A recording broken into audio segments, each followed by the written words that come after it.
రంగారెడ్డి జిల్లా శంషాబాద్లో వెండికొండ సిద్ధేశ్వర స్వామి జాతర ఘనంగా జరుగుతోంది. నిన్న బసవేశ్వర ఆలయం నుండి శివపార్వతుల పల్లకి ఊరేగింపు యాత్ర జెండా చౌరస్తా, యాదవ్ బస్తీ, కాపుగడ్డ, బస్టాండ్, ఆర్బీ నగర్, మధురానగర్, రాళ్లగూడ మీదుగా సిద్ధేశ్వర ఆలయం వరకు జరిగింది. ఇవాల్టి నుంచి 3 రోజులు స్వామివారికి అభిషేకం, కుంకుమార్చన, ప్రత్యేక పూజలు నిర్వహిస్తున్నారు.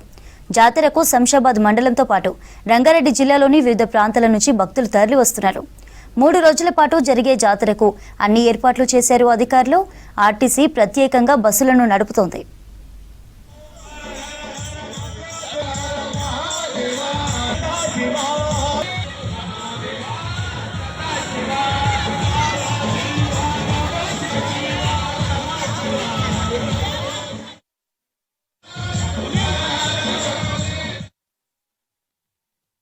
శంషాబాద్ వెండికొండ సిద్ధేశ్వర స్వామి ఆలయంలో జరగబోయే 70వ జాతర మహోత్సవంలో సుమారు 2 రోజుల్లో 1,00,000 మంది వరకు దర్శనం చేసుకునే ఈ దేవాలయం అతి మహిమగల దేవాలయం. సందర్భంలో విశ్వ హిందూ పరిషత్ తరపున విశ్వ హిందూ పరిషత్ ప్రాంత అధ్యక్షులు విచ్చేయనున్నారు.